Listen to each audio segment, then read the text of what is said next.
the lights cut out. It's yesterday, Super Bowl Sunday, February 8th, 2026, Levi Stadium in Santa Clara. I want you to just picture the scene because looking at the footage right now, the physical vibration from the crowd is just, it's intense. It's the kind of roar that you feel in your chest. Exactly. And on stage, center field, you have Bad Bunny, the biggest Latin superstar in the world. He's standing in front of this neon-colored structure, a casita, a little house representing Puerto Rico. He's got Lady Gaga there. He's got Ricky Martin. It's this massive celebration of culture. But if you look away from the pyrotechnics and you zoom in on the VIP suites, the story gets complicated. That's where the real show is happening. Right. Because in one suite, you have Kendall Jenner, the global supermodel who represents that whole crossover into Hollywood luxury. And in another section, heavily guarded, sits the day one muse, the woman everyone thought was history, but judging by the security detail, might just be the future again. The cameras flashed, the crowd froze, and suddenly the halftime show became a relationship status update. Welcome to StarScope Report. Good to be here. Join us as we uncover Hollywood drama, music industry shakeups, and viral influencer scandals.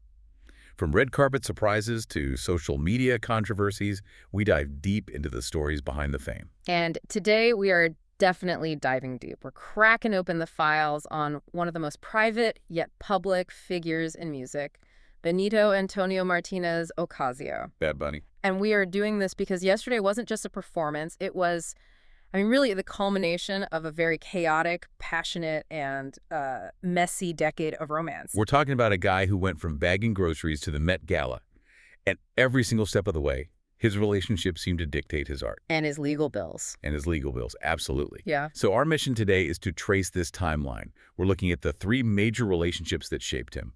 The college sweetheart who sued him for millions. The creative muse who basically built his image. And the global supermodel who, well, we'll get to the Barefoot Museum tours later on. It's a wild trajectory. It is. And I want to start with something that I think gets overlooked because of all the glitz of the Super Bowl. We have to go back to 2011. Before the trap beats, before any of the eccentric fashion, we're at the University of Puerto Rico Arecibo campus. Right. This is the Benito era. He's working at a supermarket called Econo, bagging groceries, and he meets Carliz de la Cruz Hernandez. Now, in most celebrity biographies, this is the part where we say they dated, he got famous, they drifted apart. But looking at the court documents from 2023, that is not at all what happened here. Carliz wasn't just a girlfriend. No, and that's a crucial distinction. In the early days, before Remus Entertainment came into the picture, Carliz was essentially the manager. She was the business. She was. She handled the scheduling, the invoices, the contracts. She was the infrastructure for the entire dream. But there's a specific detail that really sticks out to me. It's the voice note. If you listen to Bad Bunny on SoundCloud or those early trap hits like Pati or 2016, you know the tag. Bad Bunny, baby. Exactly. That whisper. That wasn't some studio hire. That was Carliz. She recorded in a bathroom, I believe, or a quiet corner of their apartment, and that soundbite became his sonic signature. It was like the stamp of authenticity. They get engaged in 2016, but then the rocket ship takes off, he signs the big deals, the schedule gets crazy, and they split in 2017. It's over. Classic tale of fame destroying the first love. Or so you'd think. But wait, here's where I have to challenge that classic tale narrative, because usually the ex-girlfriend just fades into obscurity. Fast forward to March 2023. Carliz de la Cruz Hernandez files a lawsuit, and the number is just staggering. $40 million. It was a bombshell, a total bombshell. Why $40 million? I mean, I've read celebrity lawsuits before. Usually it's for a couple million, maybe defamation. This felt personal. It was incredibly personal, but it was also a fascinating legal argument about identity and intellectual property. Her claim was that he continued to use her voice, that specific recording of Bad Bunny Baby, in songs and concerts long after they broke up. Without her consent. Without her consent. So she's arguing that her voice is part of the brand equity. Exactly. And think about the psychology of that. You're driving to work, you turn on the radio, and you hear yourself hyping up the ex-fiancé who broke your heart. It's a haunting melody. It's like you are present in his success, but completely absent from the payroll. That is a nightmare. Like being a ghost in your own life story. And the lawsuit alleged that his team tried to buy the rights from her right before releasing the album On Verano Sin Ti for like a really low sum. She said no. And they used it anyway. They used it anyway. That's where the $40 million comes from. It's punitive. It's a message. And it sets the tone, doesn't it? It shows that in Bad Bunny's world, the line between girlfriend and collaborator is basically non-existent. Which brings us to the next chapter. A lawsuit is messy. But what happens when your next girlfriend becomes your creative director? And then you break up. That's coming up. Ah, the Gabriela Berlingeri era. Okay, so the Carliz chapter ends in this fireball of legal fees. It's 2017. He's at a Zion and Lennox concert in Puerto Rico. He goes to dinner with his family afterwards, and he meets Gabriella. And for 3 years, which is an eternity in the Instagram age, they kept this almost completely silent. No red carpet. No paparazzi walks. Just living. Until the world stopped. 2020. The pandemic hits. And this is where I think we really saw who Bad Bunny is as an artist and who Gabriella was to him. Because while the rest of us were making sourdough starters, they were locked down in an Airbnb in Puerto Rico creating a masterpiece. This is the casita phase. Yeah. And I think this is pivotal to understanding the Super Bowl performance we just saw in casita, in the little house. She wasn't just hanging out. I mean, I'm looking at the credits here. She shot his May 2020 Rolling Stone cover. Which is unheard of. A Rolling Stone cover is usually a production with 20 assistants, a famous photographer. Lighting rigs. Yeah, all of it. This was Gabriella, an iPhone, and Benito. It was intimate. It was raw. And she also provided vocals on En Casita and later on El Apagón. She became the voice of his conscience in a way. Carliz was the voice of the hustle.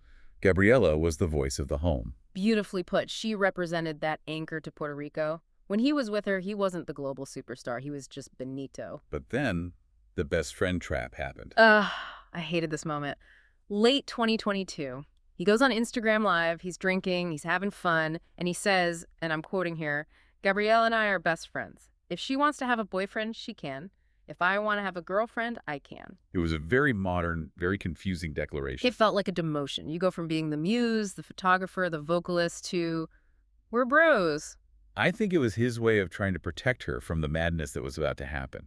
He knew he was about to make a huge pivot. He was leaving the casita. He was leaving the casita and going to Hollywood, and he knew Gabriella, who's very private, wouldn't fit in that specific lane he was merging into. So he clears the deck. He says, "We are single."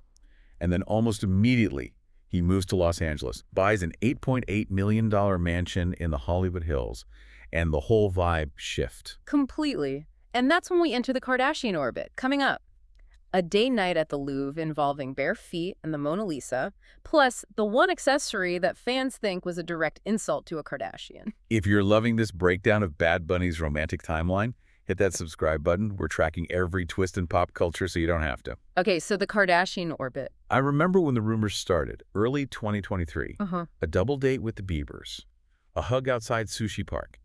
And everyone was saying, no way, this is a glitch in the simulation. It made absolutely no sense on paper. You have Bad Bunny, whose entire brand is El Conejo Malo, the anti-establishment, rugged, authentic Puerto Rican star. Right. And then you have Kendall Jenner, who is the absolute epitome of curated, polished reality TV royalty. The fans were furious. I remember the tweets. He's selling out. He doesn't even speak English. He doesn't speak Spanish. What do they even talk about? That was the big question. But I think we have to look at this through a business lens for a second. This was the Gucci Valigeri era. The luggage campaign. Right. They did that whole campaign together. Yeah. It channeled this 90s jet set glamour. It was beautiful, undeniably. But it felt transactional. It felt like Bad Bunny was trying to prove he could be a part of the Anglo elite. But then we have the Louvre, June 2024. The date to end all dates. They rent out the Louvre Museum in Paris at midnight. Just the two of them. And the photos that came out. Kendall is walking barefoot through the halls, looking at the wedding feast at Cana. Barefoot? Yeah. In the Louvre. What does that say to you? Because to me, it screams, we are so rich, we don't need shoes, and we don't need other people. It screams isolation. It's the ultimate flex, but it's also kind of sad, isn't it? You can't just go to a museum like a normal couple. You have to shut down a national monument. I think that moment, ironically, was the beginning of the end. And it was. By late 2023, the reports said they fizzled out. Busy schedules, the classic excuse. Yeah. But I want to talk about the hat. The green hat incident. This is my favorite piece of evidence in the whole file. July 2025. This is post-breakup.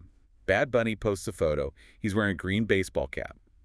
And the embroidery, it's custom, says, "Stop dating people who don't get your music." I mean, talk about saying the quiet part out loud. Was that shade? Yeah. Because Kendall notoriously does not speak Spanish.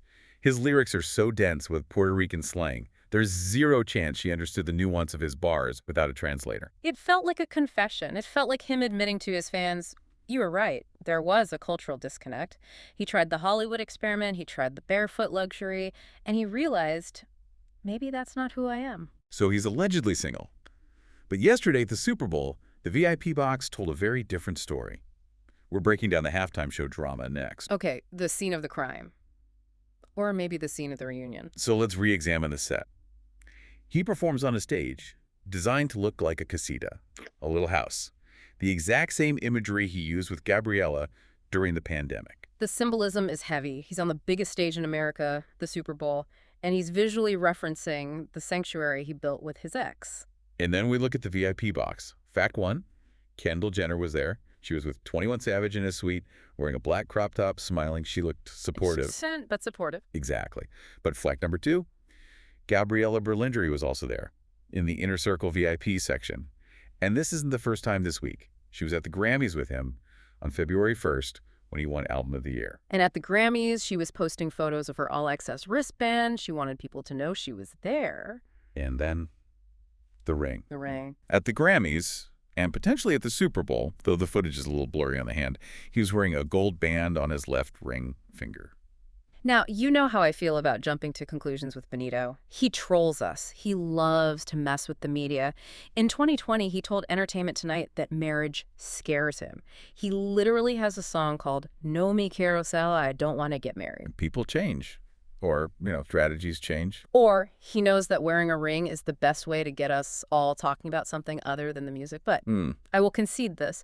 Bringing Gabriella to the Grammys and the Super Bowl, those are career-defining moments. You don't bring a friend to the Super Bowl halftime show if you're trying to keep things casual. Exactly. And look at the trajectory. He started with Carliz, the manager, the hustle. He went to Gabriella, the muse, the home. He detoured to Kendall, the fame, the image. And now, standing in front of a casita at the Super Bowl, feels like homecoming. It feels like he realized that the Hollywood version of himself just wasn't sustainable. He tried on the costume of the global celebrity dating a Kardashian, and it didn't fit. Stop dating people who don't get your music. Exactly. Gabriella gets the music. She is the music in so many ways. But here's the darker side of that. If he is back with Gabriella, what happens to the best friend narrative? What about the fact that he publicly sidelined her for 2 years to chase a supermodel? That is the question. Is she the casita he comes back to when he's tired? Because that's not exactly a romantic fairy tale. That's being a fallback plan. Oof, that is harsh. It is, but look at the pattern. Carliz helped him build a career, and he left. Gabriella helped him survive the pandemic and find his sound, and he left for Hollywood. Now that Hollywood didn't work out, he's back. If I were Gabriella, I'd be looking at that ring very carefully. You're saying the ring might be an apology? I'm saying the ring might be a promise that he's done running.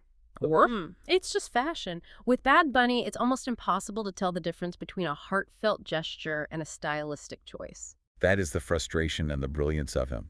He lives in that gray area. But the casita on stage, that wasn't gray. That was bright neon. He brought Puerto Rico to the Super Bowl, and he brought the woman who represents Puerto Rico to the VIP box. The narrative arc is almost too perfect. It really is. From the $40 million voice note that haunts his bank account, to the silent muse who haunts his heart. And the supermodel who is just a visitor in his world. So we have to ask ourselves, I want you to think about this. When the lights went down at Levi Stadium yesterday, and he walked off that stage, who did he call? My money is on the person who knows what it's like inside the casita. I think you might be right. But then again, next week he could be spotted in Tokyo with Dua Lipa, and we'll have to throw this entire script in the trash. That is the Bad Bunny guarantee. So a final thought. If you could ask Bad Bunny one question right now, what would it be? I wouldn't ask him about the women. I'd ask him about the ring. I'd ask, is that a symbol of commitment to a person, or is it a symbol that you are finally committed to yourself? Because No Me Quiero Ser was an anthem about freedom. Wearing a ring is the opposite. I want to know what changed his mind on the concept of freedom. That is the deep dive right there. Is freedom being barefoot in the Louvre alone, or is it being locked in a house with someone who truly understands you? Exactly. You've been listening to StarScope Report, where Jordan and Jamie uncover the stories shaping Hollywood, music, and pop culture. Thanks for tuning in, and don't forget to subscribe for more stories that keep the stars shining.